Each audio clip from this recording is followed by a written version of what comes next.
Karen, what is our first main topic today? Our first main topic comes to us.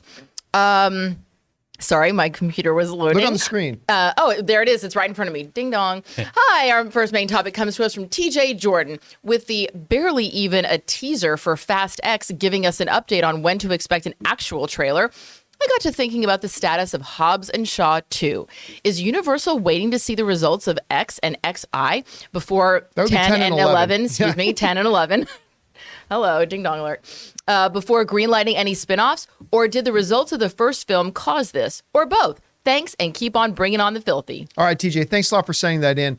And yeah, listen, I think maybe the best Fast and the Furious universe movie of the past couple of years has been Hobbs and Shaw. I had a lot of fun with it. Like, did I think it was a top 10 movie of the year kind of film? No, but it was certainly a lot of fun. And even though I like Fast and Furious 8, I know a bunch of people don't, but I like Fast and Furious 8. Not as much as previous ones. I think out of Fast 8, Fast 9, Hobbs and Shaw, I think Hobbs and Shaw is easily the best one of that group. I had a good time with it. And you know what? For a spin-off movie, it had some pretty decent success. It made over $700 million at the box office, which for those of you keeping score at home is twice as much as Black Adam made. So, I mean, it was pretty successful, especially for a spinoff, a Fast and Furious movie without Vin Diesel or anything like that. And it did quite well. I love the chemistry of Jason Statham and Dwayne "The Rock" Johnson together, but it doesn't look like it's going to happen. Now, we did touch on this before. We talked about this a little bit about a month or two ago, but I want to go back and take you back right now to a comment made by the producer of Hobbs and Shaw, Kelly McCormick, who, when asked about the status of Hobbs and Shaw 2, said this: "We would love to make a Hobbs and Shaw 2. There's no conversations at this time, though.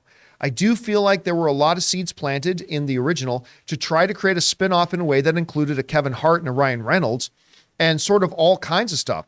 And that was intentional, but not necessarily because we had plans in mind, just because it would be fun to have different players for them to play with, if anybody, or we wanted to go for it in a different way. So, I don't know. I mean, Dwayne, that's Dwayne Johnson's, a really busy guy, and he would be the one to motivate all of that. So, we're ready if he wants to, and until then, he's just dominating, so all power to him." So basically what that comment means is that it's a very valid question to say, hey, do you think maybe the studio is waiting to see how Fast 10 does? Or do you think maybe the studio was apprehensive about the financial results of Hobbs and Shaw? Well, first of all, they had to interpret the financial results of the first Hobbs and Shaw as a win. Making over $700 million as a spinoff in your first one, that's a win. So that can't be it. I also don't think they're waiting around to see what the financial results of Fast 10 are, because again, that's going to be a different cast than the cast that ends up being in a Hobbs and Shaw 2. Kelly makes it very clear. There's only one thing holding this up. Dwayne Johnson. If he wants to do it, they do it. And if he doesn't want to do it, they don't do it. And it seems to me Dwayne Johnson doesn't want to do it. And I don't know if it's a matter of, I don't know, him and Jason Statham seem to get along great. I saw them together a number of times and they seem to get along great. But maybe it's just a matter of Dwayne just being so over all the drama with Fast 10. Like maybe, or Fast and Furious franchise in general, with the drama and the beef between him and Vin Diesel, which looked like it was really hot for a while. Then it looked like it got quashed, and then it suddenly seemed like it got hot again. And I don't know. Not to mention, even with the stumble of Black Adam, Dwayne Johnson is still Dwayne Johnson, which means it's not like he's sitting around going, man, I got nothing to do. He's got piles of correspondence from every producer, writer, and studio in the world with 50 different projects they're offering him. And I think if he's like, do I want to go back into the world of Fast and Furious for, 3.5 months? Or do I want to try a bunch of other different things? Because some of his dance card is cleared up now since he's not going to be Black Adam anymore. But I think this is all Dwayne. And I'll be honest with you, Rob, I just don't think Dwayne wants to do it. I would like to see sequel. I would like to see him in this role again. I love him as Hobbs. But I think it's up to him, and I don't think he wants to do it. So I don't think we're going to get a Hobbs and Shaw 2. What do you think? I think you're right. And I think ultimately, at the end of the day, this is still Vin Diesel's franchise. Was he a producer on Hobbs and Shaw? I'm sure his name would have to be on there somewhere. I think what Dwayne Johnson is looking for is his own ongoing franchise. And if you look at the kind of movies he's made, maybe there'll be a Jungle Book 2 or something like that. I think that Dwayne Johnson is interested in building, and more power to him, the brand of Dwayne Johnson. And the problem is, he came into the Fast and Furious franchise in the Citizen Kane of that franchise, which was Fast 5, which it is. It's the Citizen Kane of the Fast 5 or the Fast and Furious franchise. Fast 5 is a masterpiece as far as it goes. And I understand that, but it's not his.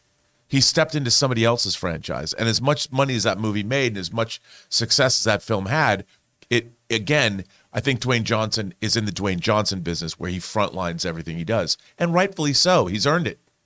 And, whereas Hobbs and Shaw was I think a money-making spinoff, and a really well-done, fun movie, a fun action romp, as it were. I do think that we are not going to see him come back unless somehow they convince him, and I don't think they will, to come back in the last. They're saying that Fast 10-2, 10.5, Fast 11, whatever Fast they're going to call it, Part 2, Chapter 1, it's whatever it's going to be called. Maybe he'll show up, but I doubt it. Weirdly enough, Vin Diesel is not credited on IMDb with producing Hobbs and Shaw. Okay, so I wouldn't be. That's you know what? Weird. I wouldn't doubt if Dwayne Johnson moved heaven and earth to make sure his name was taken off. Yeah. Understand what their relationship was. There was some sort of deal because there's no way that Vin Diesel would. There's no way.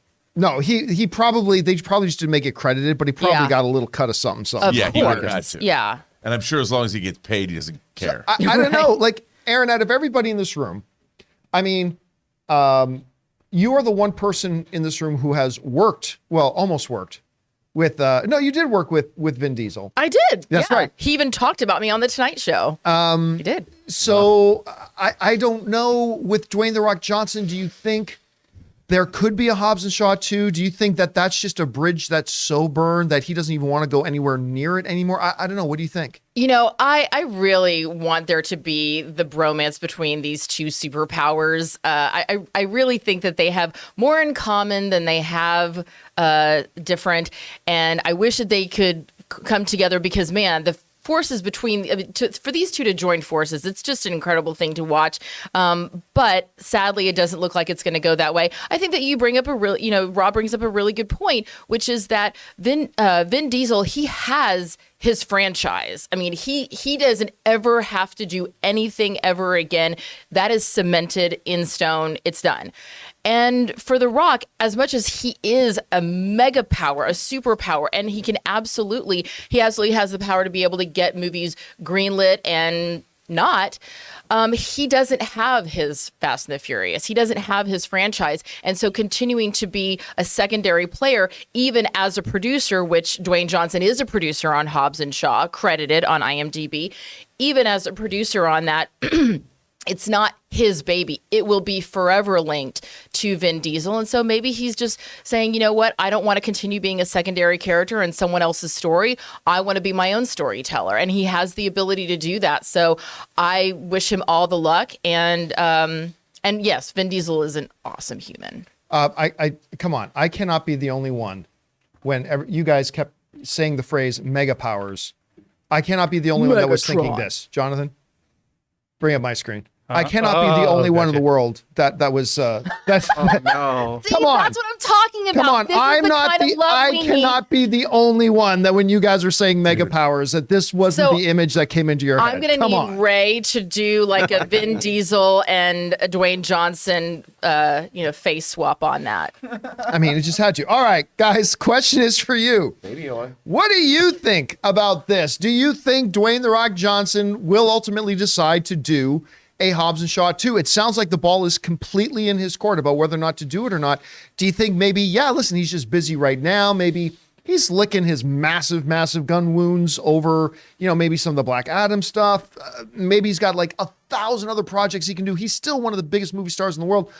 Or do you think it's like, nah, man, I've had enough of that? Whatever you guys think, jump down to the comment section below and let us know your thoughts. Guys, we want to take a second to thank a sponsor of this video, Fume. Be smart. Don't start. Kick the habit. Put it out before it puts you out. All phrases we've heard 100 times, and yet we still continue to have bad habits. Today's sponsor, Fume, is on a mission to accelerate humanity's breakup from the bad habits that consume far too many of us. Fume is a natural diffusive device that uses plants and behavioral science to help you trade out your negative habit for a positive one. You see, Fume is not a vape, it's a non-electronic device designed to transform your negative habits. Because instead of pods filled with potentially harmful chemicals like a vape, Fume uses cores infused with plants like peppermint and cinnamon for delicious natural flavors. And Fume's new version 2 model is snappy and tactile. With an adjustable airflow dial and a magnetic end cap, your fingers will always have something to do. The device itself is really attractive, and once I popped in the core and took my first inhale of it, it tasted fantastic. Guys, the easiest way to stop a bad habit is to switch to a positive one, and Fume is designed to perfectly do just that. So head over to tryfume.com and use the promo code CAMPEA to save 10% off when you get the Journey Pack today. The Journey Pack comes with 3 unique flavors and the new version 2 Fume to help kickstart your positive habits. That's tryfume, tryfum.com, and use the code CAMPEA to save an additional 10% off your order today.